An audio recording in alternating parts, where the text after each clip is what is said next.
Yo, what's going on, everyone? Welcome back to another episode of Hockeytown Rundown. You're here with us, your beautiful hosts, once again, Carlos, Zach, and Derek. I already messed up. I can't speak today, and it's Monday. It's a different day usually. So what's going on, boys? How's your holiday so far? Very good. Very good. Yeah, not too bad, buddy. Just remember, it's technically Sunday. We just had 2 Saturdays, so it's okay. Saturday 1 and Saturday 2 went pretty well, minus the fairy ball that, I had to send you guys pictures of. That was atrocious. Yes, I went to a fairy ball. Not my choice, but I went. He actually paid for a wedding that he was unaware of and got minimal food and drinks. I had to pay for all the food and drinks, and apparently this was for somebody's wedding. Zach wasn't wrong. Didn't know that. Just for the people watching, you did not know any of the people getting married? Nope. I'm pretty sure it was just the friends of the people who put it on, and we were all very confused, and we're like, then they actually said you can pay $5 to get a photo with them. I was like, what? Interesting. The new way to get married. Was that for them to keep the photo or for you guys to keep the photo? I don't know. I don't think they knew anybody there. They were just saying, welcome to our wedding. You were like, haha, yeah, that's funny. It's a fake wedding. No, it was a real wedding. It was a real wedding at this thing. I was like, oh. How much were they charging to autograph the photos? I didn't even get up close enough to say I wanted one, so. That's hilarious. I ain't paying $5 to get a photo with strangers, so. But, congrats to them. Not worth $70 to go out in someone's backyard, but live and learn.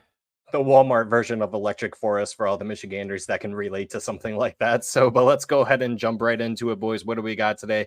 We're going to start off with some around the league news, and then we'll jump into Red Wings news, and then we have our special guests, Hockeytown West Podcast, coming on today to go over the opening night roster for the Detroit Red Wings. And so, boys, obviously, we got to start off with this first. Yeah. If you're unaware, obviously, then Johnny Gaudreau and Matthew Gaudreau, Johnny Hockey, Ham and Cheese, however you want to call them, unfortunately were hit by a drunk driver while cycling in the road in New Jersey for their sister's wedding.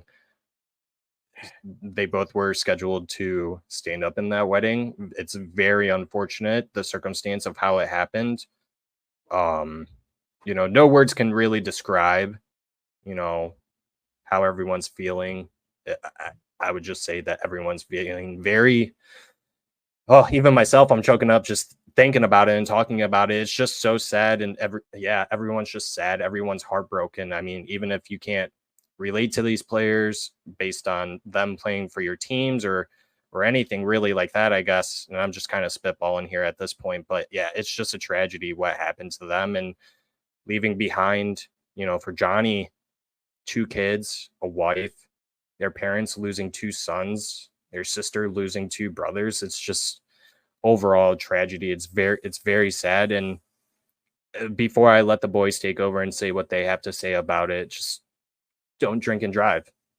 It's as simple as that. I mean, call a friend, call family member, call an Uber. Dude, call Uber. The last thing I can say is, and some of you might not like this, but if you can afford to drink, especially going out to a bar, whether if that's at home even, you can afford to call an Uber or a friend or a family member to take you somewhere. It beats what happened to these two and what's going to happen to this man that caused this situation. So, boys, go ahead and take it over from here. I guess say a few words. I mean, it's just a rough situation in general. You never want to see that to anybody, and you see this with somebody who's been so pronounced in the hockey world and his younger brother. Yeah, by 1 year, I'm pretty sure, 94, 93. But they leave behind family, they leave behind friends. The poor sister, I just can't even think of what she's going through at this point, because her wedding was on that Friday. So that's just a rough situation to have to go through. And for the wives themselves, especially Matthew with his wife expecting one new one already here, it's a sad situation, something that should never happen. Like Zach said, don't drink and drive. call a friend, call an Uber. It's there for a reason at this point. It's a situation that could have been avoided very easily, and now we all got to mourn for something that we wish didn't happen. Yeah, that one really bugged me all weekend, man. That was really rough. Just because Johnny Gaudreau, I mean, I've heard so many stories just from other podcasts and different players that have been on these podcasts talking about their time with him. And this wasn't even recent. Like, these are podcasts episodes from a while ago. And just the stories about him, like, he just seemed like such a great human being. Obviously, we know how he was on the ice. I mean, he was lights out. Johnny Hockey, man. Like, he was awesome. He had an electricity about him. And obviously he had an electricity about him off the ice as well, because he impacted a lot of people. Terrible news. Gut-wrenching, to say the least. And I really don't have much more to say other than take over. And that's my one F-bomb of the episode. And I think it's well-placed and well-deserved. Yeah, just kind of bouncing off of that, there was a GoFundMe going around for Madeline and baby Trip. That was just under 4 days ago. They've already raised $500,000, which is absolutely insane. And I know that some people out there, they want to help, and they were asking questions, how can they help? And I know some people out there, and this isn't really to bash the people who may not be aware of this, but I did see some people saying, well, they have a lot of money already based on contracts and stuff. That's honestly not true. Those partners of these players, they don't get any money that those players earned. So this helps out with funeral arrangements. This helps with, baby care, child care. This helps with the pregnancy and delivering the baby, so every little bit does help. And I was very, very happy to see that a lot of players, regardless if they were in the NHL, AHL, ECHL, general managers, and even other athletes and other sports around the United States, right? I mean, even LeBron James mentioned it. I know MLB was really big into it too, and doing services. And the people of the Calgary Flames and Columbus Blue Jackets, I mean, all the people who arrived and lay down flowers. I mean, Carlo, even you putting your stick outside for them, and all the people around just showing the love and support. It's more than hockey, right? At this point. So thoughts and prayers obviously goes out to the Gaudreau family. It's a very tough time. We obviously have his Johnny Hockey's number down there. I like to call him Ham and Cheese because of that story. Every time that they went to go eat sushi, he hated sushi, so he would always go to Subway and get ham and cheese sandwich. But one of the boys, man. Yeah, there was a reason why they called him Johnny Hockey. I mean, for his career alone, in 763 games played, he had 243 goals, 500 assists, and 743 points, and a plus 25 in his career, and did end up getting, I believe, 115 point season in 21-22, his last season with the Calgary Flames, putting up 40 goals and 75 assists. And then his younger brother Matthew played at Boston College as well as Johnny did. Got to play time in the AHL and ECHL. Matthew did live a little bit in the shadow of his brother, but nonetheless was still, from what we've heard of stories, was an incredible human being who, being the younger brother, had to watch over Johnny a little bit, because Johnny was just he just seemed like he was a kid all the time. And I know that he was a grown man, but he just had the persona of a kid who just enjoyed everything and just loved to be happy. And you can see it in the videos, the pictures, and I saw this one photo of this guy. He knitted Johnny and his wife for their newborn a blanket, never expected them to use it. And one day, out of the blue, saw them using it in the photo that was taken. And just the little things like that. At the end of the day, these are still people, regardless how much money they make or what their occupation is. So once again, if you can afford to drink, you can afford to make a call if you need help getting home. Don't think that you're superhuman. Just make the call, right? Get an Uber, call a friend, call a family member. That was tough, boys, honestly. No, that's that little opening right there. Sorry, everybody, but it is what it is right now. Needed to be done 100%. We do it all over again if we needed to, but hopefully we don't have to do it all over again. And nothing but love to the Goudreau family, man. Yeah, 100%. So going into more around the league news, Seth Jarvis of the Carolina Hurricanes, I still can't speak. I'm still shaken up from talking about that. Signs his contract and puts pressure on Steve Yzerman and Lucas Raymond. Seth Jarvis signs an 8-year, $7.42 million deal. That's the AAV. It's weirdly constructed. I know that he gets bonuses. I believe it's signing bonus for his last 2 years, and his cap hit's only like $1 million technically. The cap hit's still more because of the AAV, but he gets that signing bonus. So really he's only getting paid $1 million like per page or for this paycheck during those last 2 years. But I guess the question is posed here, is this a good comparison or comparable contract that we could see someone like Lucas Raymond getting? Carlo, you go first. I would say yes. I did take a look at just their differences when it came to points. I think you sent that over, and thank you for doing that because that was saved me some typing. But no, I think definitely there's some comps there for sure. What does it mean for Raymond? I'm still under the 7.75, maybe 8. Train of thought for Lucas Raymond, but definitely a comparable there. What do you guys think? Like, do you think that I think Ray's worth more, obviously, than 7.42, but what do you guys think? You go ahead, Derek. I mean, seeing with all the bonuses, it looks like Jarvis might be getting like 7.9 per season, which is pretty comparable for his statistics that he does. But at the same time, like Carlos said, Zach sent us over the statistics of the beginning of their first 3 seasons with their teams. Raymond's quite a bit above that of Seth Jarvis already, so it's going to be kind of a pick and choose. Obviously, Jarvis is a bit older, getting his payout right now, and we got Raymond looking for his first payout. So obviously, we most likely with Steve, it's going to come a little bit lower than what would be expected for somebody, say if they were going for any other team pretty much in the NHL.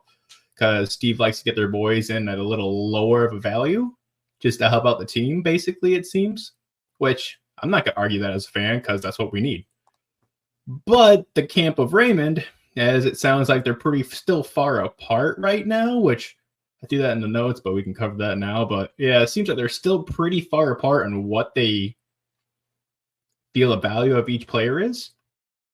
So hopefully that gets pinned here very quickly, but I feel like it's a good stepping stone for where we're probably going to see Raymond at. So I feel like still between 7.5 to $8 million just because of how Stevie works. That's probably going to be where we land, hopefully. And that's going to be in the 8-year, like 6 to 8 year range. So we can buy up some UFA years, but pretty comparable.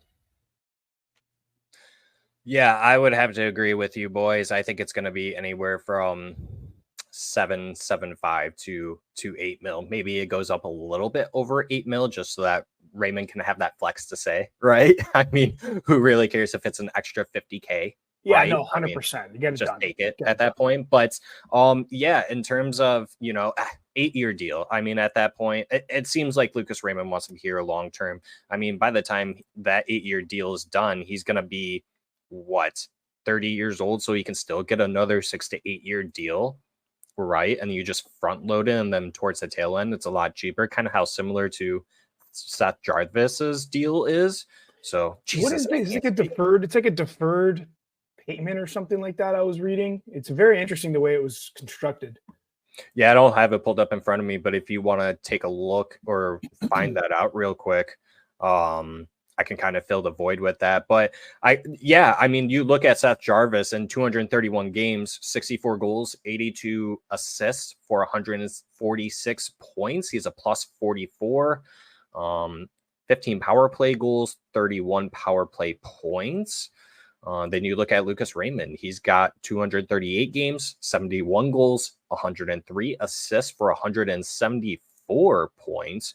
So he's got about, math is not mathing right now. What is that? 28 points more than Seth Jarvis does. The plus minus is definitely a lot worse. He's a minus 61. But granted, the Red Wings, obviously, when Lucas Raymond joined, They haven't been exactly the greatest, right? In comparison to the Carolina Hurricanes, that Seth Jarvis kind of came into a better system in play, right? The Red Wings were obviously trying to rebuild while Carolina Hurricanes were very much in playoff hunts all the time and still currently are.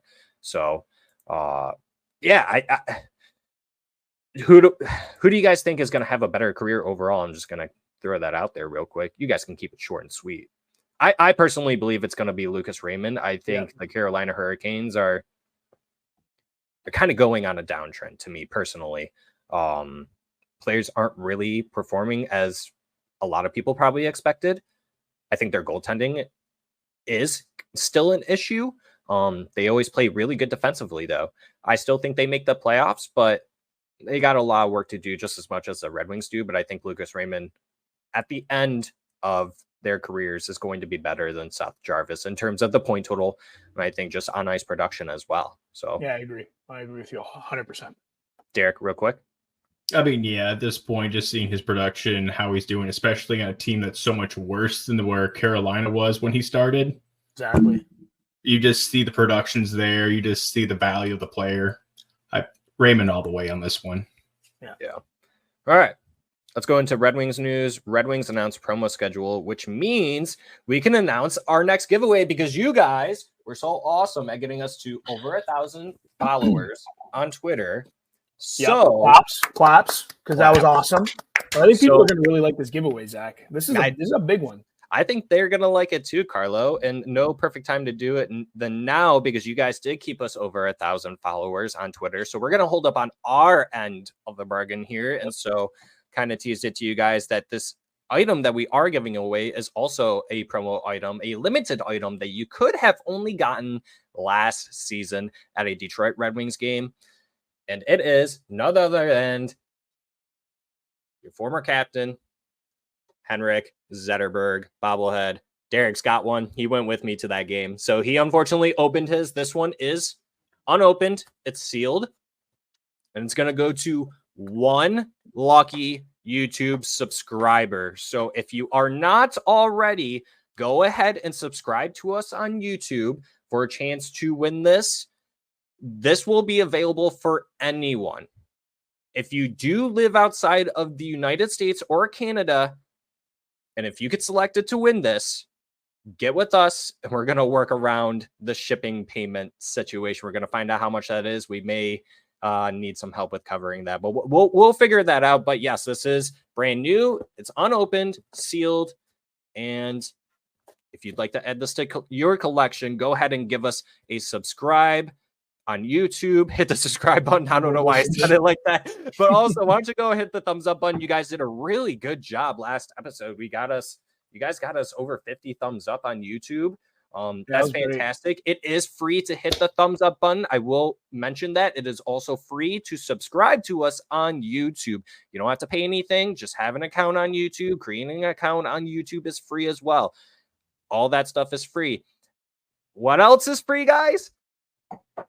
Following us on Spotify and Apple and then rating us 5 stars and then following us on Twitter and all of our other socials like Facebook, Instagram. We are even on Threads, believe it or not. We just kind of post on there, but we are mainly on Twitter. That's where we're the most active because sports lives and breathes on Twitter. So once again, it's Threads. It's free to subscribe on Threads, right? Correct. And I think it's just a follow. I don't think it's subscribe, but same thing, right? Either way. Yeah. But once again, go ahead and give us a subscription. Everyone's open to win this. Once again, Henrik Zetterberg. It's Z, guys. We're talking about Z here. This is awesome. This is a big one. Go ahead and give us a subscription on YouTube. I can't speak. It's Monday, not Sunday. I still have issues, boys and girls. All right. So with that out of the way, Pacioretty to the Wings. No. A lot of people didn't like that when I posted it online. So I got ridiculed a little bit. And it's like, hey, I'm just asking, if you were Steve Yzerman, would you sign a Max Pacioretty? Derek, you okay over there? Yeah, I spec my mic there, and apparently my mic's attached to the table that is holding my computer up with 5 different things. So anytime I touch it, you'll see me go through an earthquake. It's okay, bud. We still love you over here. But Derek said, we ain't a retirement community, which I will agree. However, my one counter argument to, and I agree, I don't think we should add a Max Pacioretty because we have a lot of young players. But if I wanted to play devil's advocate, Steve may want to really secure the young guys being in legit spots on the Grand Rapids Griffins roster and push for a championship. He may want that. And then adding someone like Max Pacioretty is depth for the Red Wings. I mean, you look at the roster, which we're going to break out our opening night roster prediction down for you guys here soon. But if you look at the way the roster is, there really isn't too much forward depth outside of the prospects like Marco Kasper, Nate Danielson, Elmer Soderblom, Carter Mazer, if I didn't say his name yet, MBN even too. So you're looking at players like on the bottom there for the Red Wings, you know, Berggren, Fisher, Veleno, Tyler Mott. We definitely could use some more depth up front, personally to me, and that's my counter argument to it. But currently, the way that the roster is constructed and based on how we're going to do it today, I just don't think that there is room for a Max Pacioretty unless he's okay with getting paid this in the press box every other game or plus then. So what about, so just not suggesting that either of you want Pacioretty to sign with Detroit or Steve Yzerman to go get him, but with what money? Like, there is no money unless someone, of course, moves out. That's the only thing that I just don't see how this would be possible unless somebody got shipped out. Yeah, I believe it would have to be on defense or goaltending. This defense, the way we just got too many. Derek, go ahead. I mean, the way I have my lineup set for the opening night roster, I already have the fact that someone's getting moved out. But that doesn't make room for Max Pacioretty, let me tell you. Yeah, that means someone's getting moved up. So, I mean, in at 35 years old, the man hasn't played a full season. I think he played, I'll give him back 2 full seasons since he played 81 and 82 games. So, you know, pretty much a full season at that point. But other than that, hasn't played a full season in probably, 5 years, I'm pretty sure. 4 or 5 years, something like that. And his goal production, when he was used to be up in the 30s, obviously at 35 years old right now, has downturned quite a bit. And obviously we saw there's some destruction in Washington with that, but I don't think it's going to get much better as his age progresses and moving over to the Red Wings. So I just don't see a fit for that. I feel like that's just spending money where we don't need to. Yeah, I agree. Do you guys think it would be over $1 million to bring him in? I honestly, I have no idea. Well, you're looking at like the competition, I guess. It's between us and Toronto Maple Leafs, supposedly a quote-unquote betting war. The LTIR Maple Leafs. Go there, Max, please. Yeah, that's the only thing I can see it as. I mean, this is a guy who's had 2 broken Achilles like in 1 season, I believe it was, or within 2 years. So you're definitely not bringing him in because of his health. I think if the Red Wings were to bring him in, it's just another leader guy, right? I mean, he's been around the block a few years, right? So that's the only reason why I could see the Red Wings bringing him in. And like I said, just depth, you know. So could have had Philip Zadina, but but he signs with the hockey club Davos in Switzerland, for the National League. And I actually was going to ask, is it a blessing in disguise that Zadina left the team? Because I believe he still technically would be on the team. Maybe last year would have been his last year. But, I mean, the way the roster is, he would have been in prospects no matter what. I don't think there would have been a spot for him on this roster. So good for him for finding a team. But it's pretty crazy that a year removed from the Red Wings and he's already gone out of the NHL, the former 6th overall pick. So that means I can also officially add him to the list of our honorary Red Wing nations. Yes, you can. Finally. It's been a whole year. I didn't want to put this in here, but we can talk about it. I think you might have put this in here, Carlo. I may be wrong, but Raymond and Wings not close on a deal per David Pagnotta. I originally said I'm calling him out on that. I think it's all smug. I don't think it's true. However, he was actually very very correct on the Seth Jarvis contract. He was pretty spot on when I went back to look at his notes on everything. But one of the reasons why I kind of called out on that was because he didn't even talk about Mo Seider in his notes. And it's like, okay, you're missing one key RFA in all your notes. So how do you only have it for Raymond, but not for Seider? You know, so that was, very confusing to me. Do you guys want to talk on that real quick? Shortly? The only thing quickly for me is, to your point, how do you mention one without the other? Like, they're two prominent players. But I personally think that that's all a leverage play. You know what I mean? I think, I put a comment or a post on Twitter about who Raymond's agent was, which is JP Barry. Hard ass. Barry wants to get a deal done. Barry wants to get paid. Barry texts David. Yzerman chuckles and cuts into his steak. End scene. And that's my thoughts on this whole thing. I think it's just a leverage pull, which doesn't really work with Yzerman, thank God. So, Derek, you don't have to touch on that one, but you can touch on this one. I don't even know who this is. Trade Pitch sees the Red Wings acquiring right-handed shooting defenseman Neil Pionk. That's news to me. With what room on this roster? Instantly, I say no unless you're able to move two players out. So, Derek, thoughts on that? I mean, I pulled him up to look up his stats and everything. He's on the Winnipeg Jets right now. I mean, a 6-foot, 190-pound defenseman, right-handed shot. He's been fairly well with Winnipeg, over 30-point seasons every year. He does fairly well. Not a bad player. I mean, I just randomly saw this when I was trying to look up some new Red Wings news. So, because obviously everyone's just still sitting here waiting to see something on Raymond and Seider, but that popped up and I'm like, I don't know where he would fit in, but it wouldn't be a bad second line defenseman for us. That's for sure. At hopefully what everyone was saying, some cap retain coming in at, I think he's at 1.9 would be coming in, something like that. But it's interesting. I saw that little snippet and I was like, that wouldn't be a bad bolster to the roster. But again, who are we going to push down? Who are we going to get sitting in the press box? Are we going to have that extra amount of money to bring someone in like that? I'm not sure, but I like the trade pitch side of it because that definitely helps out our defense quite a bit if we could actually finagle something like that. So that's why I was like, ooh, anything on our defense?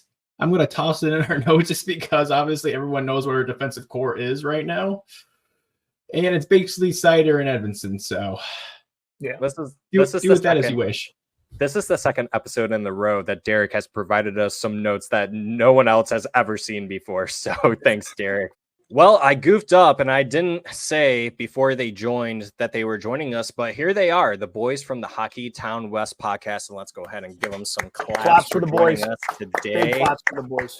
Thanks for joining us today. Once again on this episode, Brandon and Travis, you guys are new to the show, but we're happy to have you guys on. Why don't you, all three of you, go ahead and lay down the groundwork on where the fans can find you. I know we have you guys mini right now, so go ahead and let the fans know where to find you guys and everything you guys are about. Yes, boys, thank you for having us again. We appreciate it. It's good to get on your guys' episode after you guys were on ours last week doing the Griffins roster. Finding the show, you can go anywhere on social media at Hockeytown W Pod. To listen to the podcast, it is on every platform possible that podcasts are listed, and of course YouTube as well. Head over there, make sure you subscribe, and got a bunch of fun content on our end coming up as well. And hopefully you guys back on our show if you get in here soon too. So that's where you can find us and myself at Brandon GR Hockey on all social platforms. Yeah, and I'm Travis, just at Trav in T-Town. I'm on everything. That's pretty much what I'm under on everything too. And I'm GR Hockey Guy. I've been on a couple times representing the Hockeytown West. So you can find me at GR Hockey Guy. And we've got Travis. Travis is joining us now, too. He covers mostly the Toledo side, but he'll be stepping in and doing some Grand Rapids Griffins stuff for us when Brandon's got a small vacation, and I do as well, the beginning of the month, or beginning of the season. So we brought him along as well, and he gives us the boots on the ground over in Toledo. So he's a huge asset to us on that side. So Awesome. Yeah, Travis, we're gonna have to connect here soon because I live in Toledo myself, so I'm not too far from you, I bet, honestly. So also I really love your jerseys once again. So for the fans that can't see that, he's got that beautiful that's Costa right behind you, right? Yeah, you can't see it either. Like down the whole side is all walleye stuff too. Oh, I that's just awesome. moved down here on Friday. Oh, nice. It looks That's great. awesome. Thanks. All right. I love it. Well, the rundown. Red Wings opening night roster. We did an episode with you guys trying to guesstimate the best of our abilities, the Grand Rapids Griffins opening night roster. So let's go ahead and conclude that with the Detroit Red Wings opening night roster. And so the way we're going to go about this is we're actually going to start with the centers. I feel like once we plan out the centers, that's going to paint a picture better of how the wingers and the lines are going to shape up. And then obviously we'll go do the defensemen and then the goalies as well. And so let's go ahead and just kick it off and start with the number one center. And we'll start, Nick, you go first, and then we'll work our way up and we'll decide who's going to be that number one center. I think this is kind of a no-brainer, but go ahead, Nick. You can see his name right on the screen there, Joseph Valeno. I'm just kidding. It's going to be Dylan Larkin as number one. Dylan? Okay. I would have. Zach was hiding him. I was hoping for Andrew Kopp, honestly, but it's just me. Oh, Travis, Mr. Larkin. The captain's going to get the start. What about you, Travis? No, it's easy, Larkin. Brandon? Yep. Slam dunk. It's Dylan Larkin. Of course it is. Carlo? Yeah, 100%. I don't need to ask Derek, but Derek, go ahead. I mean, with how much we're paying Cop and Comfer, it could possibly get up there. But yeah, you put Dylan Larkin up in the middle of the center at this point. Like, what else? You don't have no other excuse. Yeah, I mean, that's your captain, right? He's by far the best center on this team outside of Joe Valeno. Jokes aside, I guess I should say, but yeah, I'm kidding. But all right, that's awesome. So center two, who do you guys got? We'll start with Derek. You can go, and then we'll work our way down. Well, it may come to no surprise to anybody, but I got Comfer at spot number 2 for the Red Wings on this one. Not changing things up too much from last year. Yeah, Carlo. Yeah, I got Comfort too as our 2C. Yeah, I got Comfer as well there. I like the work he's putting in the offseason. I've seen a little bit of that online here, and I think he's going to have another good season. Going to be sneaky good for us again. Yep, it's pretty simple, straightforward. JT Comfer played there all year last year. There's really no other option that's better than him right now. Nobody's going to go with Nate Danielson? I was waiting for someone to say that. I'll save my hot take on that for later. I'm going with 1-800 JT Comfort. 1-800 JT Comfort. I like that. We're going to make that into a shirt. Maybe. We'll see. All right. For the 3C. Yeah, I have no qualms with JT Comfort being the 2C. It makes the most sense, right? I think this is probably where it gets a little interesting. I know people have different ideas and opinions on how the 3 and 4C is going to go, but we'll start. Yeah, Nick, we'll continue. We'll go bottom up. So Nick, who do you got for the 3C on your end? Safe choice. I'm going here with Andrew Kopp. Travis? Yeah, looking at it, I mean, it makes the most sense. It's probably going to be their shutdown line anyways, which he did real well with a couple other guys on his wings last year. So I could see Andrew Kopp, and it makes the most sense. Yeah, it's going to be Mr. Goal 100. Doesn't mean you know what. Yeah, Andrew Kopp. It's got to be him. Carlo? So on my own little notepad here, I actually do have Senior Nate Danielson as the 3C on opening night roster. Why don't you go ahead and back up the claim as to why you would want Nate Danielson there at the 3C, Carlo? Take time with that. So, okay. So in order to do that, are you guys cool with me reading through who I have on left wing and right wing? Because it kind of has to do with why I have Nate Danielson there. Sure. Go ahead. I don't want to jump the gun or put the cart before the horse, but the reason I have Danielson there, honestly, is for Jonathan Berggren, because I just feel like it's so awkward where he sits in the lineup for the skill he possesses. So I have Nate Danielson as C3, Berggren to his right, Rasmussen to his left, because I just feel like that would probably be one of the better combos that would complement not only Nate Danielson, but Jonathan Berggren as well. That's a really simple approach to why I took that route. But yeah, that's where I'm at with that one. Not saying it's the right answer whatsoever. We're obviously going to go with majority rules. It sounds like it's Copp, but I just wanted to throw a little curveball at you.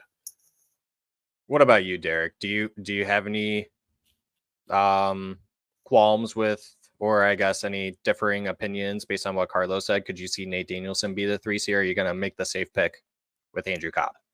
I would say I could definitely see it, but I feel like he did the switch up where I'm going to do the switch up on the third line, but with different people. So it's because the person I feel like who might change out is on this line. I'm going with Copp still, just because Nate Danielson, if Bergeron's on the line, oh, well, there you go.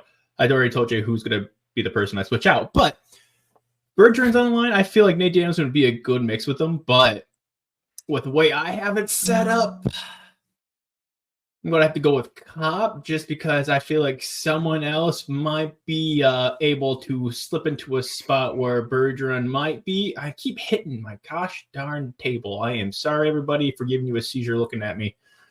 But, yeah, I got to go with Copp right now, just for who might be on the left.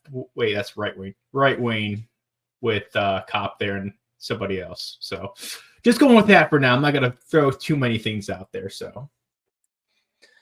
Yeah, I'm going to go with Andrew Copp. I would love to see Nate Danielson in the spot, much like how Carlo alluded to. Unfortunately, Andrew Copp just gets paid a lot. And then you obviously have Joe Veleno. Joe Veleno plays a really good role being the 4C. I think he's probably one of the better contracts as a 4C too, and based on his age too as well. But I'm curious to hear from the Hockeytown West boys what your thoughts are on Nate Danielson being a 3C over Andrew Copp. Is that something you guys could see happen this season for the opening night roster? I don't see it happening opening night personally. I think he starts opening night in Grand Rapids still, but it all depends on camp and what preseason looks like for him. But I don't see with the lineup that we have, unless something crazy changes between now and then, that they're going to make that play. I think they're going to play it safe. Yeah, I can't foresee Nate moving up to the roster unless he just like knocks down the door like Lucas Raymond did a couple years ago. I think development wise, it makes more sense for him to be here at GR for the start of the season and just stay here, especially contract wise, which is a whole other episode, I think. I guess I got a not totally differing opinion, just different options where I would put him if he does make the Red Wings roster. I would actually put him on the wing. Larkin started on the wing when he was a rookie. Kind of gets their feet wet. He was close, I guess, last year. He was really good in the preseason, had a good camp. But I feel like if you want to bring him along, you look where Larkin played his rookie year. He played with, I believe, Zetterberg his rookie year. Mm-hmm. Yeah. So, I had a feeling if he did make the roster, you would put him with Comfort and Kane just to have some really solid veteran play with him and be able to play a top 6 role, because I think that's what they ultimately think he's going to play. But I could see him in GR to start as well.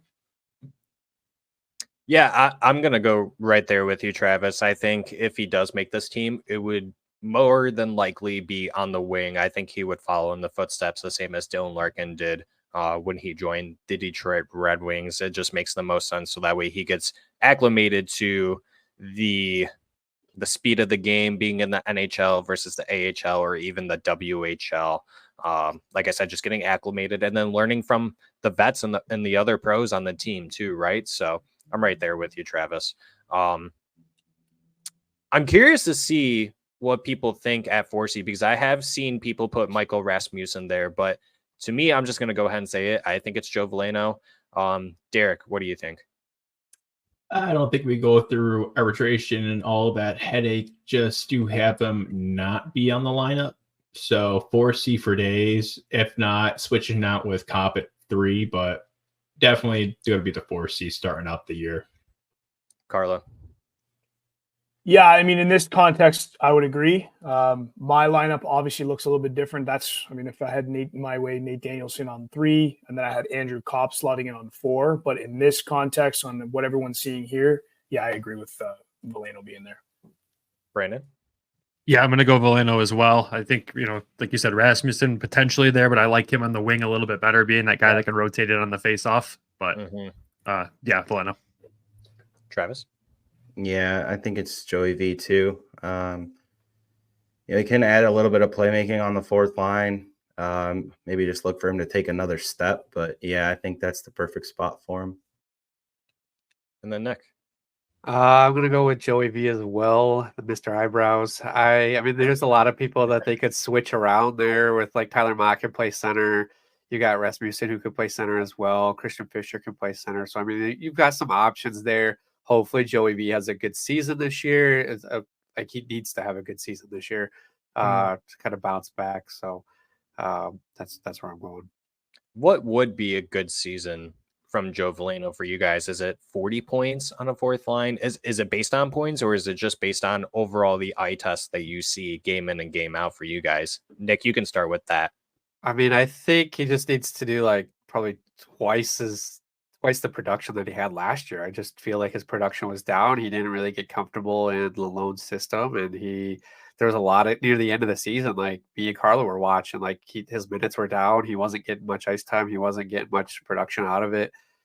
You just need to see more out of him. He's our fourth line center, and I don't think that's where we drafted him to be at the end of the day. So no, I don't want to put a point total on it. Yeah. Travis? Yeah, I mean, I don't know if it's like, I don't know, Nick, you guys kind of just said like if it's where he was drafted to be. I mean, he was picked 30th overall. I mean, if you're getting a fourth line center, I mean, look at the way that the draft just falls off. I mean, if you're getting an everyday NHL player in the late first round, I think you're happy with it no matter where he's at in the lineup. But I think just to take a step in the faceoff dot and just maybe a little bit better defensively too. But I don't know if you can really put a point total on it because, like you guys said, his minutes were kind of restricted last year. But I guess we'll see. Brandon? Yeah, Joe Veleno is a weird one for me. It's one that, honestly, if we didn't sign him, I wouldn't have cried over it. But at the same time, he had 8 more points last season than he had the season before with 1 less game. He did improve last year. I just want to see better defensive play from him, I think. He can be a shutdown guy, but you do lose that in him sometimes. I don't expect, 40 points. So even when he played in Grand Rapids, he wasn't blowing the doors off with goals and assists. Yeah. So we didn't draft him to be that guy. So I just want to see better defensive play this year, continue the good two-way game, and score some goals here and there, but be aggressive too. He's got a mean streak in him. If he can control the anger, he can use it wisely. So yeah, he does. Carlo and Derek, I'm just going to skip you guys because I feel like the rest of us three can say the same exact things that they said. So just moving along here as quickly as possible for the fans, the viewers, the watchers, the listeners. And so, let's just go ahead and knock out the wings real quick, right? So you got Dylan Larkin as the center. Who are you putting up there for the left and right wing? Nick, you can start. Select 2 players. I think it would be really fun to put Tarasenko and Patrick Kane on the wings just for the first opening night. I think it'll rotate throughout the season. Obviously, you want to have more chemistry with DeBrincat and Raymond there, but I think it would be really fun just to put those 2 players right now, like on the same wing as Dylan Larkin for just opening night. Just let them go out, let them put on a show. Right? That's why we signed them. That's their nicknames. Let's do it. I like that. I like that a lot. Travis? Yes, I don't know. I'm big with I know they had a lot of chemistry last year with Raymond and DeBrincat early, and even late in the year, but I really like DeBrincat with Kane. I think that still is an option. So opening night, I'd still love to see Tarasenko with Raymond because you still have the right-left factor. If you had to pick, I know you said Cat Kane and then Tarasenko and Raymond. And on Raymond. The first line. Which one would you pick if you had to pick?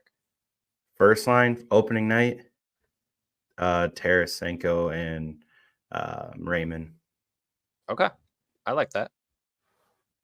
I keep it simple on my end. It's Cat, Larkin, Raymond for me. Carlo? Yeah, I mean, Cat, Larkin, Raymond, same thing. But the fun, Nick nailed it. to have some fun with the opening night roster, Nick nailed that. I really like the idea of that. Derek. I mean, I'm old school with it. I know exactly what they're gonna do, so that's why I'm probably just picking it with Cat and Raymond up there. So not fun, but like Carlos said, y'all got a nice little phrase with Tarasenko and Kane up there. That'd be kind of fun to see. I'm not gonna lie. Yeah, that would be. But I think it's gonna happen. Probably not with Steve's. Yeah, I'm gonna go. I'm gonna stick with Cat and Raymond, just based on how they performed at the beginning of last season. Oh my goodness, I'm moving all over the place here. It just makes the most sense at that point. Don't pay attention to how much Lucas Raymond is signed for. That's obviously $1 million. as much as we would all like to see these players getting signed to 1 year, $1 million prove it deals. That's not exactly going to happen just for the sake of this episode. That's just kind of a filler for this portion. So hopefully they sign soon. But the understanding, I believe, is that once they get back from Europe, Raymond, Seider, and Berggren will be signed. So Alex DeBrincat and Lucas Raymond, I think that's probably the best one there. But I definitely see the argument where you can go Kane, Tarasenko too, or Tarasenko, Raymond. So I'm gonna start this one. I'm gonna go Patrick Kane, and I'm gonna go Tarasenko, only because I know that Kane and JT Compher, from what Carlo has said, that they have been practicing together this offseason. Mm-hmm. And then Kane and Tarasenko played with each other in New York. So I think that there's going to be really good chemistry there. That's going to be a very offensive, lethal line. So those are my two choices right there. But interested to hear what you guys have to say about those choices. I mean, if we're going down the line, I'll jump into it. But pretty much everything that Zach said, like, he's not wrong. It's going to be a lethal line up there. They're going to be our goal-scoring line, I feel like. Or at least the one that looks the most prettiest when they put the goals in. So I'd like to see it. We got people that have played with each other for many years, people that are practicing together now. It's basically all you can, especially if they're not going to be on the first line with Tarasenko and Kane. It's pretty much a for sure thing at the second line at this point. Yep. Yeah, I'm right there with you guys. Tarasenko on the left, Kaner on the right. Brandon? Yep, same thing here. I love that JT and Kane are working out together this summer, and Tarasenko is going to fit right in there. Yep. Travis? I think that's what the route will go, Kane and Tarasenko. But just one thing I kind of wanted to point out, like, Tarasenko kind of played two completely different roles last year. Like with Ottawa, he was playing in the top six, and then when he went to Florida, he played on the third line most nights. Yep. So his role completely changed. So it'll be interesting to see how that works out with him now probably coming back up to a top six role versus a bottom six role. So, but I do have Tarasenko and Kane. And then Nick. Yeah, because Travis, you watched a lot of the Florida games last year, didn't you? Quite a few. Yeah. So that's interesting to note that he was on that bottom, that third line. I'm going to go with the no fun line and put Tarasenko and Kane on that second line. No fun. No fun. Carlo, you said that you wanted to put Kane and Tarasenko where you want Tarasenko on the left. Do we have any qualms with that, considering that Patrick Kane and Tarasenko both are listed here as right wings? Do you guys have a preference on who's spotted or placed on which side? I say you put the most talented player on their right wing. Yeah. Because Patrick Kane shoots left, but listed as a right wing. So do you put him on the left at that point? Where has he been the entirety of his career? You put him there. That's all you got to think of. So, yeah, anyone else have any arguments against that? I think he's played the right side most of his career, hasn't he? Yeah. So, I mean, that's where I would put him. The man has some mitts. It doesn't matter where you put him. Honestly, he can play from any position. I don't know about center, but yeah, I think that's the case with both of these players, right? I think that they're both interchangeable. I mean, once you're out there on the ice, I really don't think that you're just secluded to playing on that one side that you're told to play on, right? So that's going to be interchangeable, but it's going to be interesting nonetheless. But for but just playing on off wings, just make it a little more fun. We'll kind of break it down this way. And so I'm just gonna bring these guys down a little bit here. Berggren, you can go right there for now. Okay. This is where it's gonna get interesting. Who do you guys have with Andrew Copp? We'll start with you, Nick. Dang. So, I mean, it kind of brings up an interesting point too that Travis said of like Tarasenko on that third line. I'm wondering if there's an argument to put Bergie on that second line now with Tarasenko. If there's an argument there, because he does play that left wing, or he's able to play that left wing. On that third line, I have Rasmussen, Copp, and Fisher. Okay, Travis. Yeah, I think that's the safest bet. That was their most effective shutdown line last year when they were put together. It just makes the most sense for the roles that they're going to want to be given. So that's where I would go to. Rasmussen on the left and Fisher on the right. Brandon. Yep. Rasmussen on the left, Fisher on the right. Pretty straightforward with that line. Everyone loves them some fish. All right, Carlo. And as do I, because I got Ras and Fish as well on the left and the right. Derek. Well, I am the off person here, but I already warned everybody I would be because I told you I was picking Copp for a reason. Well, I do agree with we have Rasmussen on the left. I like the big man who can literally play all positions and pretty much put his enforcement out there. Got Andrew Copp, who's a 200-foot center, does great on both ends.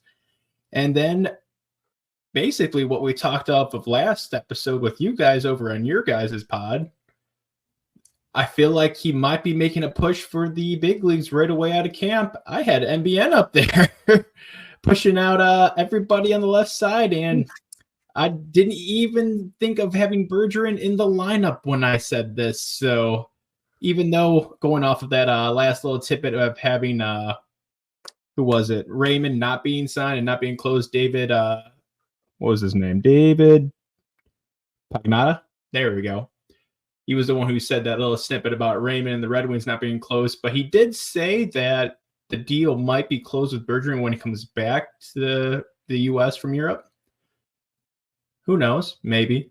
But I'm going with that there might not be room. Someone might be playing a lot better. And if he's literally better than Bergeron in camp, I have to have MBN up there on the left side on the third line. I can't put him even on the fourth. Yeah. Like the episode that we did with you guys, I would prefer to put MBN here. I just based on the games, even I think it was yesterday or 2 days ago, whenever he played. I mean, his back checking, the size, his size, his shot. I just don't see a reason why, not just in North America, why. This is just me. People have already told me that my take is bad. That's fine. I'm allowed to have my opinion, right? I think he has a legitimate shot. Thanks, Derek. I think he has a legit shot to make this team. And obviously it's got to be in a middle six role or higher, right? I'm not going to bring him up and just put him on the fourth line unless he's going to get power play minutes, right? The safe pick here for me would be Fisher. It just, Fisher will be playing PK. And I know that this line was great for us last year. In their stints, right? That they were not the whole year were they a great fit together though. So to me, I would like to see Berggren there. I know the third line doesn't automatically mean that you're going to get an extra 4 minutes of play, but I know we kind of said that. Well, we think that Berggren's going to be playing on the power play too. To me, I firmly believe Jonathan Berggren, the way that this roster is looking, is definitely the odd man out on the forward end. That's just my own personal take on that. But yeah, majority rule, it's going to be Christian Fischer, right? So, and I have no problem with that. I think that's more than fine. Everyone loves Fish. He's definitely a favorite within the fan base of the Detroit Red Wings. So this roster is shaping up pretty well. Would you guys say that that's probably one of the more completed top 9 forward? It's the safest. It's the safest top 9. Yeah. I got a opinion on the MBN take. Sure. Yeah. I think just organizationally, they're going to want him playing top 6 wherever he's at. I just don't know if the third line would be best fit for that. Now, that goes back to the point of, can you push a guy out? Then you would drop maybe Tarasenko to the third line like he played in Florida, where he was a little more effective, and you get the upside of a young player playing with Patrick Kane. Just a take I had. Not a bad take then put a third line. I mean, he makes the team. That's awesome news, right? And do you want to just throw him to the wolves? Probably not. It's just an interesting. That's a good top-up, Trav, because like you mentioned earlier, right, Tarasenko's kind of already acclimated with that third line. So if, the Red Wings were to have some fun with this and maybe potentially move him to MBN, put him on the second line with Kaner, I think that would be really electric and be a ton of fun. Super not realistic, but it would make sense for Tarasenko to drop down to that third line, which then starts to really bring back that depth word truly, because now you're just pushing some skill down, and he's used to it. He's acclimated to it, like I said. So interesting top up for sure. Yeah. Go ahead, Oh, sorry, Nick. Just one more thing before I let you go. So once we get through with this, we can go ahead and see what the roster could look like if we were to add MBN on here, because based on the way that this is going, it does sound like that we're not going to be able to place him on this roster for opening night. So once we get through all this, we'll go ahead and actually see where or how it could look if MBN were to somehow bust down the doors and make the opening night roster. Nick, so we're going to have a safe version and then a fun version. Yes. I love that. Go ahead, Nick. Go ahead. I'll save it for the MBN talk for later. Okay. All right. Well, we only got a couple names left here, and we already excluded MBN. So where are you putting Berggren? Is he left or right?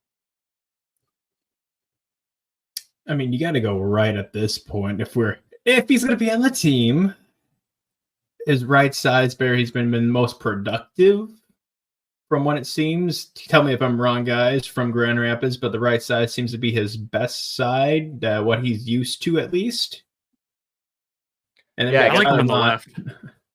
Yeah, Brandon, why don't you go ahead and kind of give us a little bit more details on the sides that he played on? It sounds like he played on both, but was it primarily on the right side that he played past season? He did play primarily right side, but I did see a lot more success from him on the left side. He seemed to be able to create more time and space for himself on the left side, especially in the offensive zone. So I do like him over there, but I mean, he's very versatile. You could throw him wherever. Doesn't really matter. Nick looks like he's got something to say down there. I was getting ready to look up Tyler Mott's true position, because that's the two wingers that I have on that side. I mean, Bergie, some of the lineups that I have him on the right side. I don't know what his real position is, so where he typically plays, because they've flipped him quite a bit. But just whatever side, because that's what I have is I have Tyler Mott, at the Berggren on the wings there. And that shouldn't come to any surprise. I have nobody from Grand Rapids currently making the team. What? Really? For opening night? Correct.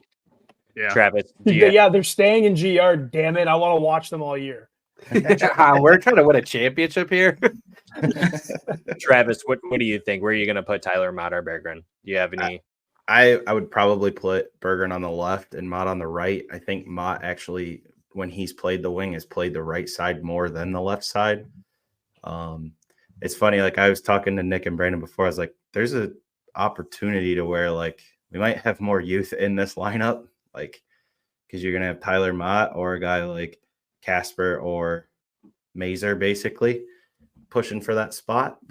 And it depends how many guys they want to keep with your scratches, how they want to apply that. But for where we're at, I'd go Berggren left, Mott right. Mott shoots left too, by the way.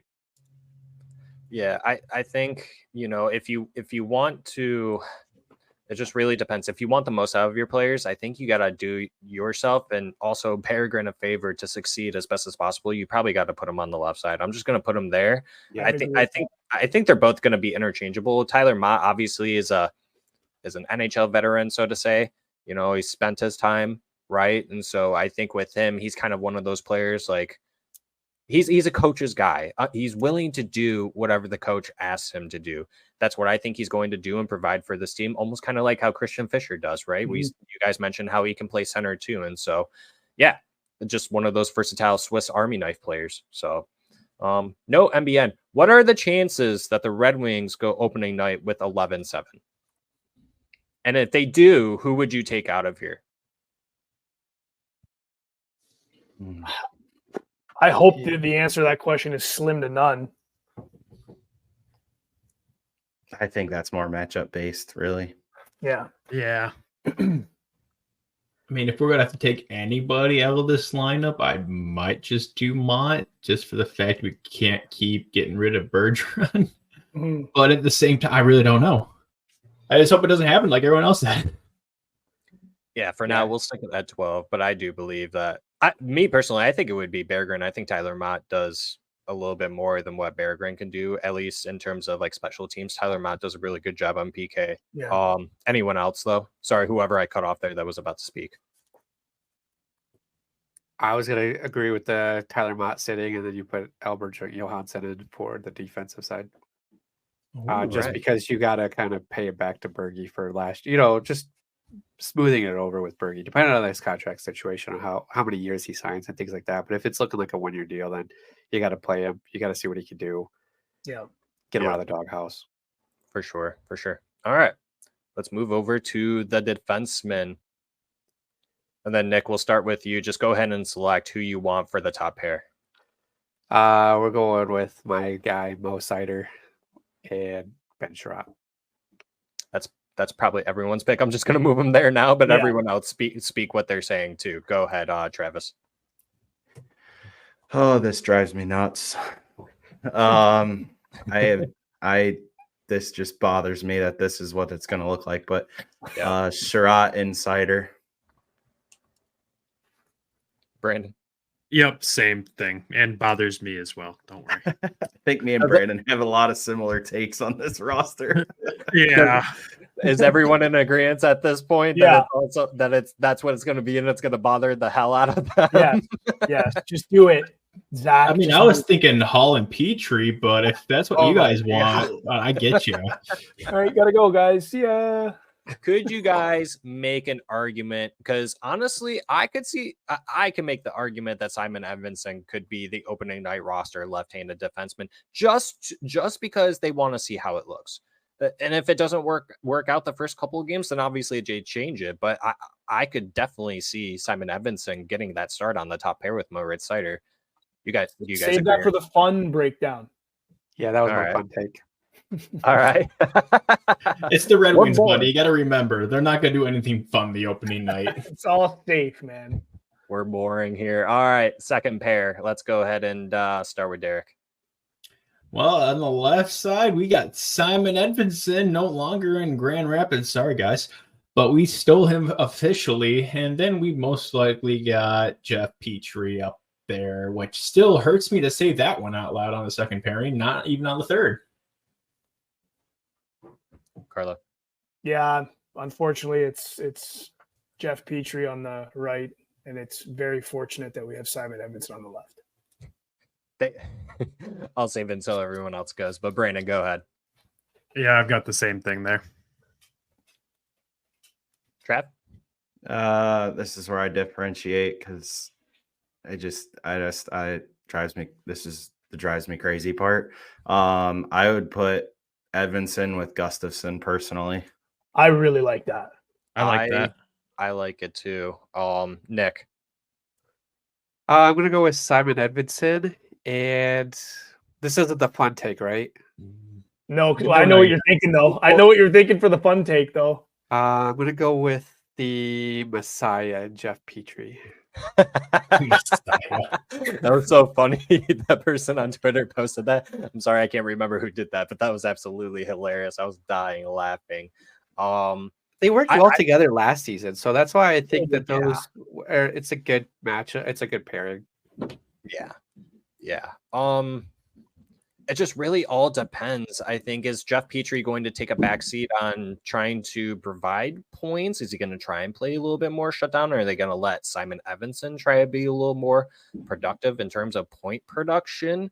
If that's not the case, then I can definitely go with Trav and make the argument that Gustafsson could be a really good fill-in spot, which I think that's going to be interchangeable throughout the season. For sure. It's going to be Gustafsson between Petrie and give the old man Messiah himself a little break every now and then. So, all right. Third pair, Nick. I'm going to go with, this is where it gets kind of interesting on my end, but I'm going to put Oli Mata, and I'm going to put Erik Gustafsson. All right. Trav? All right. So based off how this is laid out, I would say Mata and Gustafsson as well. But what I would love to see is Gustafsson with Edvinsson, and then you have Mata and Johansson. Love that. That's what I'd love to see, and I think should be the case. But for the time being, I guess it's Mata and Gustafsson. Brandon? I hate this. You know what? Screw it. It's Johansson and Gustafsson. I don't mind that at all. Can we just get Jeff Petrie out of the lineup for Albert Johansson? Yeah. I don't think anyone argued that either, actually. I am on board with that. Even for the safe pick, even for the safe take, I am on board with Travis's train of thought there, because I think that would be really, really interesting. Derek, real quick, or are you? I mean, I'm not much off of everybody else. I wish I could put Justin Hall up there just because of the AAV he carries, which is higher than every other defense we have. But, he's probably number 7, so it doesn't matter. So, yeah, toss Ollie up there. Unfortunately, this is what I believe it's going to look like, too. I really want Albert Johansson to be on the opening night roster. I think that would boast his confidence, right? Being a rookie coming in and playing his first NHL game on the first game of the season. Oli Mata obviously is just a proven vet that knows the ins and outs of the league and doesn't need the time to adjust like an Albert Johansson will. It's just very unfortunate. I mean, we still got 3 defensemen down there. I mean, based on the total number of players, I mean, the NHL roster right now is 25, and you're going to have to cut that down, a little bit. So yeah, this is shaping out to be pretty interesting. I mean, I don't even know if Steve Yzerman's going to make any more moves, but if you guys had to select, I guess, who's the 7th defenseman? To me, it's Johansson. Yeah. I would pick Johansson on this one.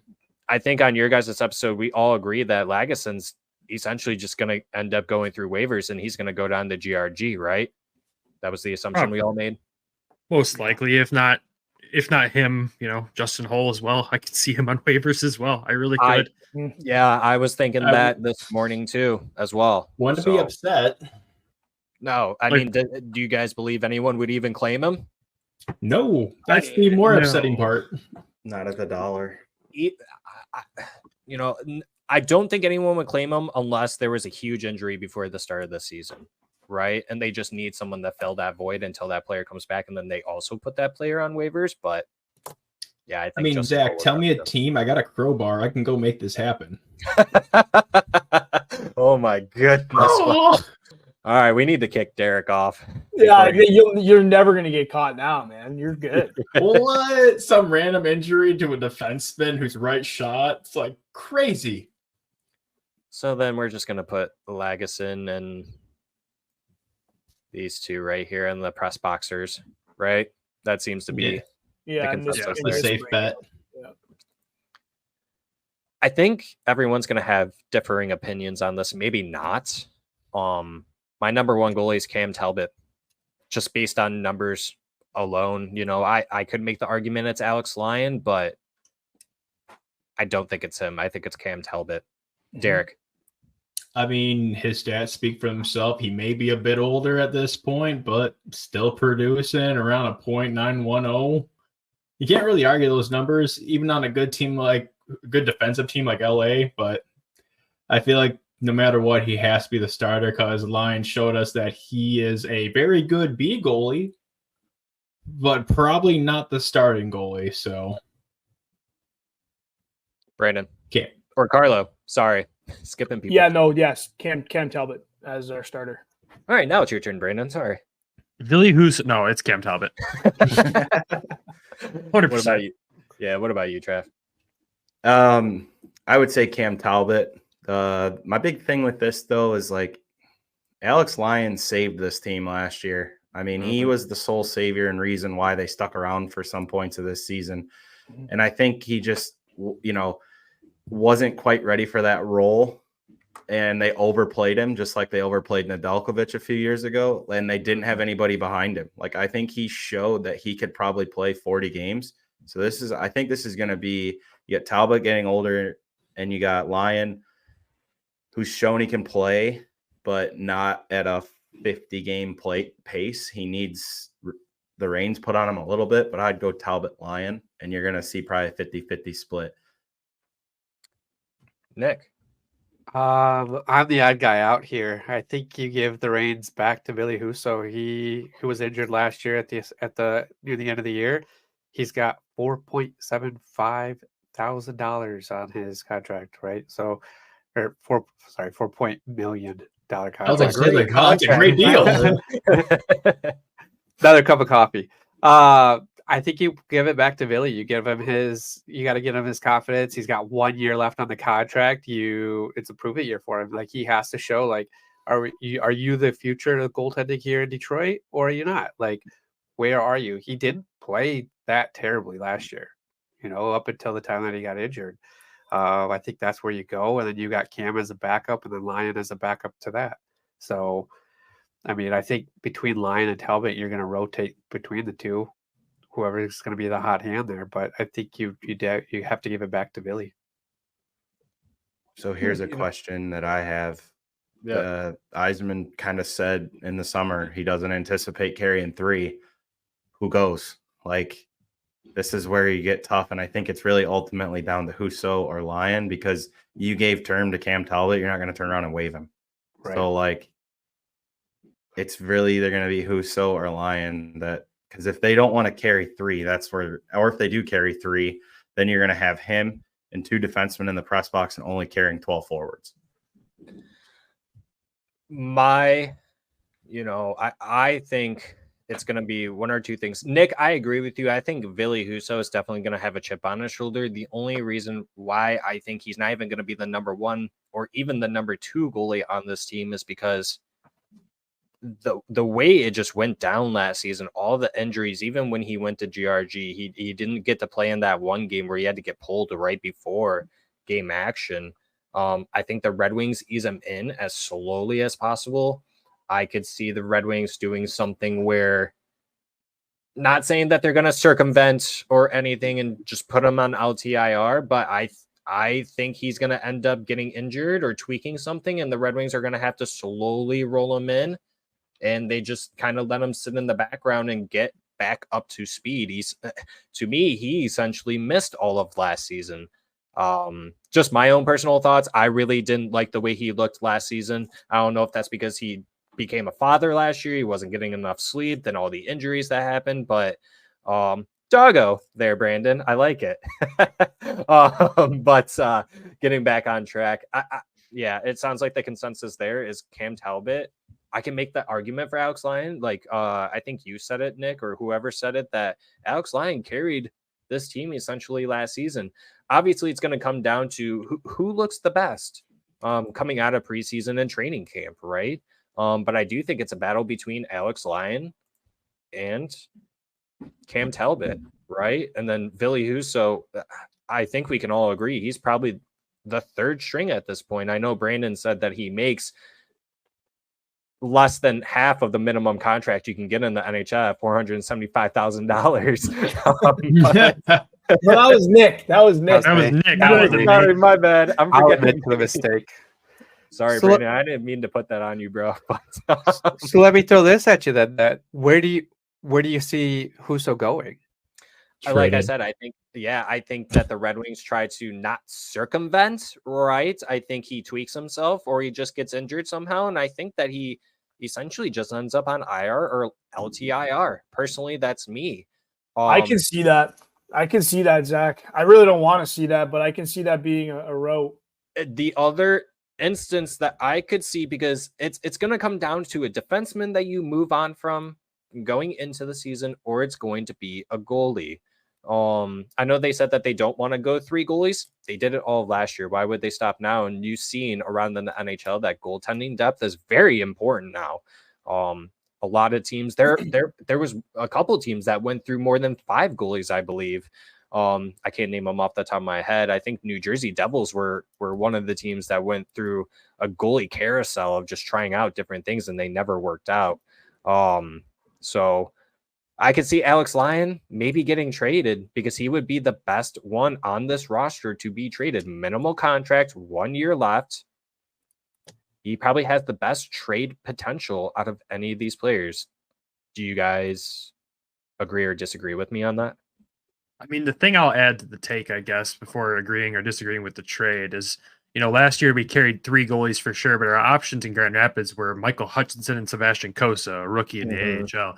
This year you got Sebastian Cossa, who's established himself, and you have Jack Campbell. You have an NHL goaltender you can call up and leave Cossa in the AHL still. So I for sure see us moving on from one. Husso, the way his injury looked, he came and played 1 full game in Grand Rapids during his first injury stint, got a shutout, looked fantastic, immediately injured again, comes back, doesn't even make it out of warm-ups. I feel like that injury is longer term than we know, and I do think he's going to end up just on LTIR, unless for some reason he is back, the injury is healed and everything like that. I think you try to move him, just because he's 2 years younger than Lyon. Yes, there is a cap space problem there with him too, but at the same time, you're going to get more teams interested in him if he's fully healthy, I think, for a long-term solution. I 100% agree with you. I think there's a team out there that has no options available, and you control that, like a player who has a very cheap, affordable contract. Dare I say it, I think you could probably get a second out of Alex Lyon. He's not a horrible goaltender, and if you have a competent defense in front of him, he's going to be good for you guys. So I think that that's very reasonable to go out there. Does anyone else have a take on Billy Husso being LTIR or being traded, or Alex Lyon being traded real quick? I have an opinion. Yeah, go ahead. No, go ahead. Somebody else can go ahead. Go ahead. Derek, you go. And then Trav. I was just going to go off of, if we look at the beginning of the season with the Red Wings, he did pretty well with at least his win-loss ratio. But we also got to look at the goals against, his save percentage, and how much the Red Wings were actually scoring at that point. Because we were, number 1 in the league at one point for a little bit there. Yeah. And Billy Husso, I think, was at a .88 save percentage with over like a 3-something goals against. When you look at that against an actual good hockey team, it's not a great statistic. So, and that's before he got injured. So I'm back and forth. Obviously, Billy Husso had a great stint with us at one point, but right now I'm like, is it really going to be worth trying to keep him over someone who's a little older but a lot cheaper, who's doing well in a 40-game stint? I don't know. It's a hard one to call right now. Anyway, Travis, your turn. Oh, Travis. Yeah, Travis, go. So I look at this from an asset protection standpoint. Okay. You don't want to, if they truly do not want to keep 3, you have 2 guys on 1-year contracts. Which one's easier to bury?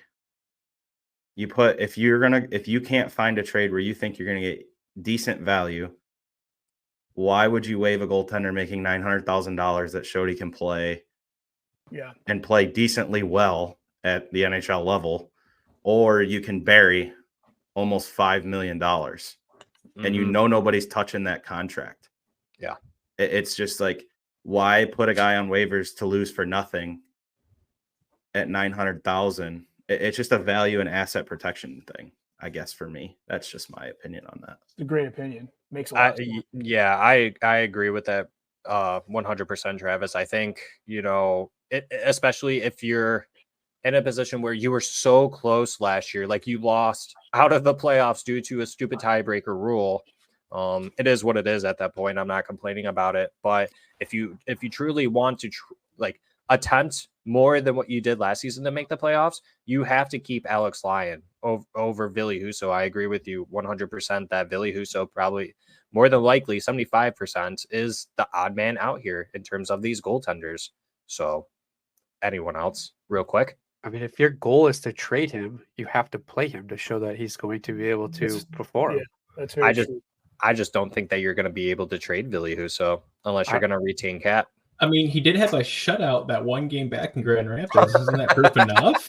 Come on, guys. Oh boy, yeah, he got the one. All right, anyone else? I just think Ville's got the most to prove, and the problem is that we can't really have him go out there and prove anything because I think the expectations are higher for this club. And I don't think we're in a time anymore where we can kind of roll the dice on giving a goalie a chance to prove it. So I'm kind of with Travis on his take on burying that, whether it's waiving it, sending him down. I mean, if a trade happens, that would be wild. But yeah, I don't think we can afford to allow him to prove it, even though he does have the most to prove. You're kind of in a rock and a hard place, man, to be honest with you. I do kind of feel for Ville here. But I think Lalonde talked about it over the summer. The expectations are different now for this club. And when you have a club with expectations, you're not really rolling dice. You know what I mean? So whatever that means, I guess, is my take. Yeah. It's gonna be very interesting to see how training camp and preseason goes. Derek and I do have plans for a future episode to go to a preseason game. Just kind of spill the beans here, where we actually will be doing live interviews with fans at that game. Not gonna say which game we're gonna be at, but if you are interested, start going to preseason games because we will be there to do live. Well, not live, but we will be interacting with fans, Detroit Red Wings fans during that preseason game. So, all right. Well, this is your opening night roster. So top line, Alex DeBrincat, Dylan Larkin, Lucas Raymond. Second line, Tarasenko, Comfer, Kane.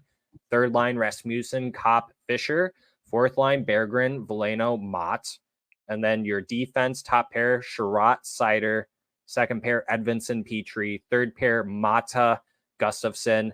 And then we selected the seventh defenseman as Johansson. And then in the press box, you got Lagesson, Justin Hall. On goaltender, your starting goalie is Talbot. Second is Lyon. Would you guys agree that these are going to be interchangeable? Do you think it's a 1A, 1B situation? Yeah, I think it'll be 1A, 1B. Yeah. Most likely out of any situation. Yeah. Okay. And then, yeah, Ville Husso, I mean, just for now, LTIR until we just can see what he can do, right? I don't know what he's been doing this off season or what's been going on, but we really haven't heard any news about that lately at all. But yeah, that's going to be the opening night roster. Now I'm just going to ask this. If there was one other rookie that you could pick, I mean, it sounds like MBN would be an option too. He's already up here, but besides him, who can you make an argument for? And I'll start with Derek.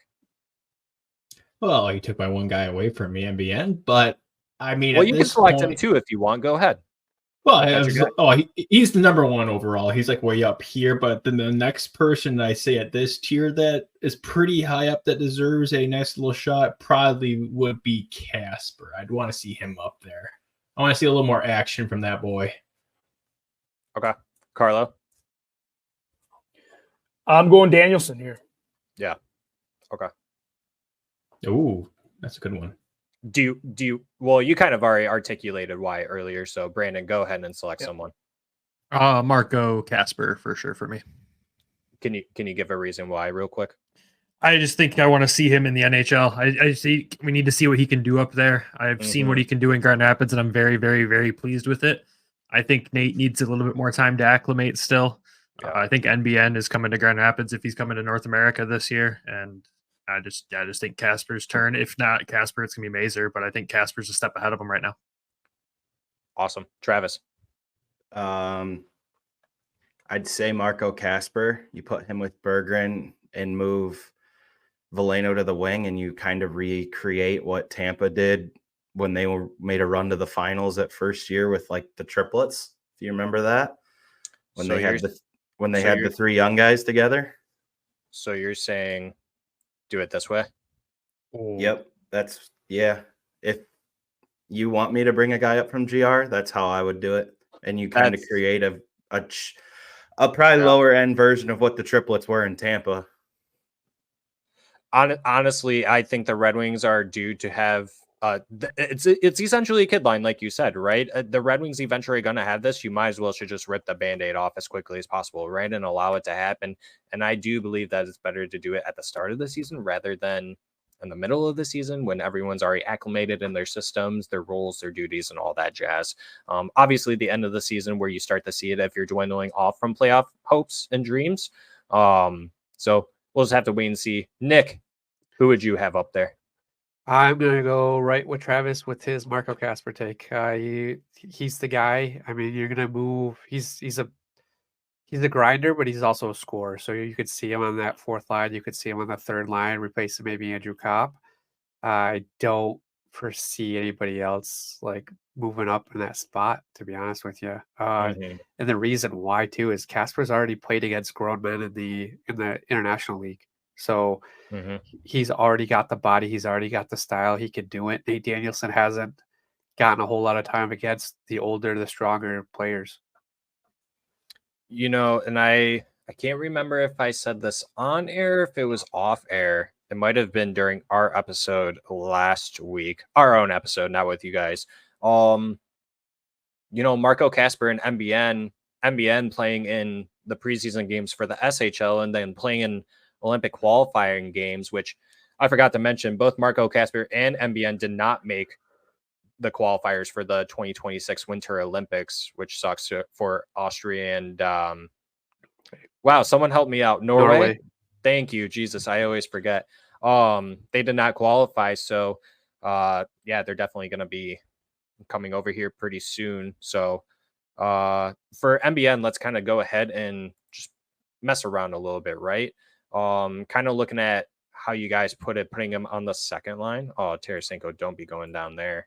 Oh my goodness, what am I doing? Something like that. Is this the fun take? This would be if MBN did make opening night roster. I do think it would have to be top 9, right? I don't think it's smart to put him in the fourth line, although that would be a lot of fun if you could like make it a kid line. But I think that for me, I've already kind of said it. MBN, his shot, his size. I mean, the way that he backchecked in that game the other night, this kid's kind of got it all already to me personally. And I see the arguments where people are saying, let him get acclimated to North American ice. I mean, it's just a smaller rink. It shouldn't take that long for you to get acclimated. He's already got game time in right now, right? The SHL preseason games, the Olympic qualifiers. He's got a leg up, and same with Marco Casper, than everyone else does in terms of these young prospects. So the argument for me is I think MBN can blow the doors off and insert himself into this lineup. I think he's got a really good shot, but I do see the argument for Marco Casper because he can play center. He's scrappy. And you can put him on the wing too. But for MBN, I kind of see it as like a Dylan Larkin thing. I know MBN can't play center, but I want him to learn from players like Patrick Kane, Lucas Raymond, Alex DeBrincat, Tarasenko, and Dylan Larkin. I think now's the perfect time to do it. Why wait? So if you do this, I think you take Fisher to the fourth line and you got to put Rasmussen on the third line. If you do this, I'm with you there. Something like that. So would you guys agree that Berggren at this point would be the odd man out? Because I think he would be. Other than him playing power play, I mean, MBN's got a better shot than him. I think MBN can backcheck better than him. Berggren still needs to work on his defensive play. So I'm going to ask it again. Do you guys believe that Jonathan Berggren would be the odd man out? Brandon, you go ahead and answer that. I do not. I think Tyler Mott's the odd man out there. Berggren's defensive play has been called out for so long, and what we saw last year in Grand Rapids was immediate improvement in his defensive play. and looked like a brand new player, but still was able to put up a ridiculous amount of points. So Okay. I still, if this is the way the roster is looking with this, I think he's on that fourth line there in Mott's spot. I understand putting Mott in because of his penalty killing ability, and he would probably make us the best PK in the league. But and I love MBN, and Nick can vouch for me here. I'm the guy who gets excited about a player right off rip as soon as he does something, and I overthink it. And I've really thought since we last recorded last week, I had to pull myself back and go, is he ready? The SHL preseason, I got to remind myself it's preseason. The Olympic qualifiers where he was doing crazy things, it was against Japan. Like, I don't think he's ready. I think he might be ready for Grand Rapids, but I do not think he's ready for this NHL spot. So I had a different fun take with the roster there, but we'll save that for everyone else's takes here. Okay. Anyone else? I mean, this is a great fourth line to me. I'm okay with Berggren, and I guess I could take back what I said too. That Berggren, I mean, Nick, you got to see him more than Derek, Carlo, or myself, right? You three saw him more than we did all of last season. So I'll take your word for it that he has improved on his defense. Is it going to translate into the NHL very well? We're just going to have to wait and see. But this is a player where I think he has a lot of expectations to ride on, right? And I think it's not just only from fans. I think it's from front office and managerial position, right? He's got to go in there and blow the doors off once again. I keep on using that phrase, but I always like to remind myself, and I think a lot of fans tend to forget this. This guy essentially, at one point in time, he was a lost prospect due to his injuries in the past. This guy, I mean, he crawled to the NHL to be where he's at right now. So good looks on him for working hard and getting back to it, because those injuries were brutal. Can't remember exactly what they were, if you guys can remind me, but yeah, props to him. And it goes back to even, I think, how we said it on your guys' episode doing Grand Rapids line, or maybe it was off air. Steve Yzerman didn't pick him. Steve Yzerman has already proven that he has no, relations, or what's the word I want to use here? Compassion, loyalty. Thank you. Yeah, no loyalty to those types of players. So, but he signed Joe Veleno. He really likes Joe Veleno enough to where he even rode with him in his car to a game one time. So I could be very. Oh yeah, to Toronto. I remember that. Yep. So. Zach, do me a favor. Try something for me here. Can you remove MBN? No. How dare you say that? Just quickly. Just humor me. Yeah. Put DeBrincat down on the left wing 2 and put Berggren up on left wing 1. And then Tyler Mott back. Yeah. See, now my point here is, all right, Yanni Burgers, you're here. You've made it. Now go play on the top line and let's continue what you did in GR. Confidence for him has to be high coming out of that season. I mean, he had a great season in GR. Now we're going to give you an opportunity. Keep in mind, let me back up here. This is my fun take. Okay, I can proceed. But my point here is to give him a true opportunity to continue doing what he did in GR. I love the direction you're going with this. Like DeBrincat playing with, now let's follow me down the lineup here. DeBrincat playing with Kane. That's not a shock. That's not new to anybody. Tarasenko down to the third line. That's not new to him. He just came out of that with Florida, won a cup there. And we're not asking Tarasenko for too much now. And I feel like this just slots everybody better. And it's fun. So my question for the top line is that who's the goal scorer? Is it going to be Berggren or is it going to be Lucas Raymond? I hope it's everyone. I will say Lucas might be putting up 100 goals this season by looking at that first line.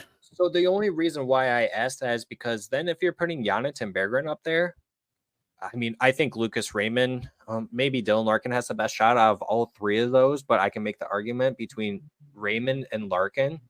And if you're going to put Berggren up there, you definitely have to tell him, like, you're someone who dishes the puck, right? Like, shoot it when you have the opportunity, but try to pass it off to Larkin or Raymond so that they can rip it, right? I think Berggren is probably better suited to collect points in the assist category more so than the goals. And I would love to see Lucas Raymond get up to 40 goals for sure. I mean, if he can get 40, 80 points this season, love it. The one thing you got to keep in mind, though, Zach, is, Larkin and Raymond were also, obviously they scored goals, but they also set up a ton of those goals. And if Berggren can take advantage of that and be on the receiving end of those plays that those two are making, or at least they were making, dude, that could be huge for that entire line. That could be a huge thing for each one of those guys. So I don't know. This is interesting to me. And I guess Nick had his hand up. Oh yeah, go ahead, Nick.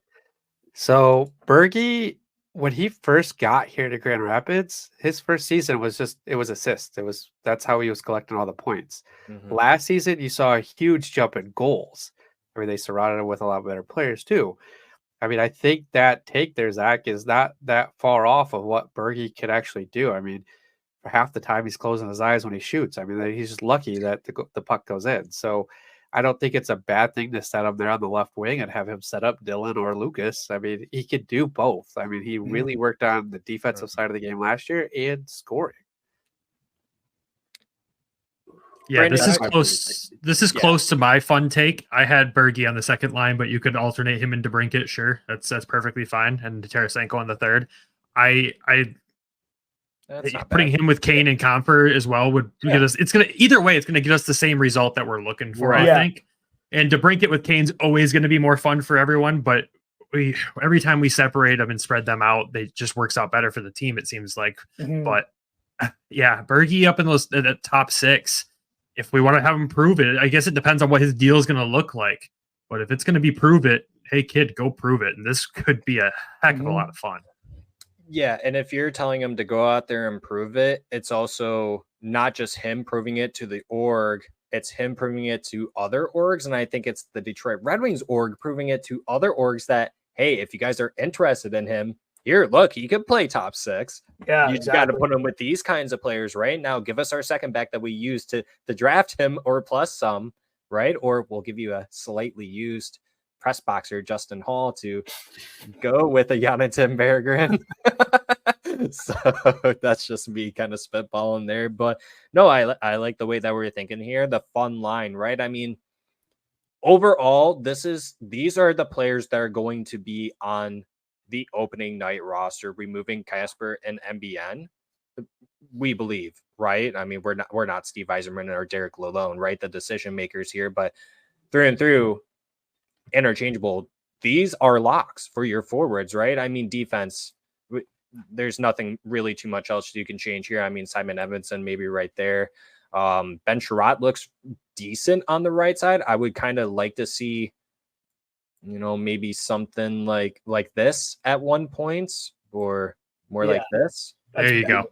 That's a beautiful defense. Toss them at those two at the bottom, and I'm happy. And this is probably, bearing any injuries, right, towards the end of the season, this might honestly be what it looks like. And just assume come trade deadline, if everyone once again is healthy, Olli Maatta gets traded at the trade deadline. You take up half or maybe a quarter of his cap hit to some cup contending team, and boom, there it is. Yeah, he's the most tradable D-man. Literally, I think Olli Maatta, because everyone else is kind of locked up, right? Yeah, you could probably get a third for him at the trade deadline for $1.5 million on his contract if he eat half of that. But I'd be surprised if we had to even. I think that's great value for Maatta. Like, I'd be surprised if we had to eat anything. Well, if you eat it, the more you get back in return. So that's why I think that you would offer that to a team, right? I mean, there are plenty of teams. Yeah, fair enough, for sure. Depends what the team. If the team truly needed a D-man, though, then we have leverage. We're not holding anything back, and it's like, what do you got? What are you giving me for him? But I don't know. I think Maatta's. I would hate to see him go, but I mean, it's 1 year, and again, he's the most tradable D-man we have outside of the obvious studs that we're not getting rid of. At any point, does anyone see Justin Hall even touching ice for the Detroit Red Wings if there are no injuries on defense? I would make me really I could see happy. Yeah. If you get into a long stretch of a lot of back-to-backs in a short amount of time, I haven't looked at the schedule enough. Like, sometimes the rotation's not always bad. And if you listen to the way Lalonde talked last year, like, he hates guys just sitting in the press box for a long period of time. If he can work them in, he works them in. Yeah. So, AKA Klim Kostin. Poor guy. We're not going to talk about how they handled that because I liked him a lot. Yeah, I felt like that he was Come on. he was underutilized. The expectation was that he's going to be that guy who protected everyone, and yeah, I feel like that he was underutilized there, Trev, for sure. I didn't like the way that it ended with that because of the way that they ended up getting him. You had to buy out Yamamoto, and Yamamoto had a decent season even last season. So yeah, definitely some questionable moves, but we don't get paid to make those calls. We do this for free, essentially. So We pay to do this, Zach. What are you talking about? All right, that is the roster, everyone. I think we're good on that, right? And so, well, Hockeytown West boys, Nick, Brandon, Trav, thanks for joining us once again. Why don't you guys go ahead and lay down the woodwork, so to say, for all the viewers, listeners, watchers, however they're seeing us today, on how to find you guys. Yep. Again, find us on social media everywhere at Hockeytown W Pod. And then, of course, on YouTube and anywhere else you get your podcast. We have some exciting interviews coming up, including one with the Grand Rapids Griffins captain. So we're really excited to get that one out to everybody, and some other stuff down the road too. And we'll see everyone up at training camp for the red and white game if they're up there as well. So if you see us, say hi, and we'll have some stickers on us. Love it. Go get some free stickers, boys and girls. Love it. Yeah, a free sticker. Travis, Nick, do you guys want to say a few things real quick? Yeah, go ahead, subscribe to us. We're going to cover the Griffins all this season and Toledo Walleye as well. So you get your updates on your prospects. You can tune in. I think we're two episodes a week still, Brandon. Oh yeah. Yeah, we got a couple big interviews still to come, and we've had some big names on the pod the last few months. So our biggest one so far has been Dog, the equipment manager. Great stories there. And we had Amadeus Lombardi on, and like Brandon said, we're going to have Didier on here in the next couple days. So it'll be fun. Trav? Yeah, just looking forward to this year. A lot of fun stuff for us coming up. Guess you'll have to tune in and find out what all that includes, and including some wild stories from the old ECHL. Oh yeah. But thank you, boys, again for having us on. Thank you. Yes, 100%. Claps for the boys. Claps to Travis's cliffhanger there. Not a big deal. Let's give him a big round. Not a big There we go. deal. All right. Well, with that being said, Carlo and Derek, you guys can head into the final thoughts before I do the closing outro for everyone. Carlo, you go first. You go first. It's too late. You got called out. Final thoughts are it's been another week. There has been no signings. That's okay. We made it another week, and I think we're eventually going to see some signings. Those are my final thoughts. Derek, go. I mean, that's all you can really ask for at this point. Sign some players that we need signed. We have two of them, really. I guess technically three, but two that are very important. The third one is up in the air to me because obviously I said I might replace him with another player. So two really important to me. Get them signed. They're literally behind Zach with their eyes closed because they don't know how to take photos. Get them signed. Let's go Red Wings, and God bless the Red Wings. I don't know. And My the Griffins. final Can't go wrong with it. Eat any of that. My final thoughts are: let's go Red Wings, let's go Grand Rapids, let's go Toledo Walleye. If you haven't already, if you're returning, thanks for returning. Why don't you go ahead and hit the thumbs up button? You guys did a really good job of getting that over 20 likes. You guys hit 50 on our last episode. That is awesome. And if you are new, thanks for stopping by. We really do appreciate it. Why don't you go ahead and hit that subscribe button if you are watching us on YouTube, or if you're on Spotify or Apple Podcasts. Why don't you go ahead and hit us a follow and then rate us the 5 stars. It makes Derek's frown turn upside down. As I once famously said like a year ago, I don't say that anymore. And if you guys missed it, why don't you go ahead and subscribe to our YouTube, because we are giving away a free sealed Henrik Zetterberg bobblehead that you could have only gotten at a Detroit Red Wings game last season. In order to enter, you must subscribe to us on YouTube. Anyone can enter, even if you're out of the country. If you are out of the country and you win, just out of the United States or Canada, I should say, if you're overseas in Europe somehow or somewhere, just let us know. We'll figure out arrangements on how to ship that to you properly and carefully. So with that being said, thanks for joining us once again, and we'll see y'all on the next one. See ya. Later. Bye, y'all. Do it, Nick. No, I'm not doing it. Dang it. Okay. Bye. Bye everyone.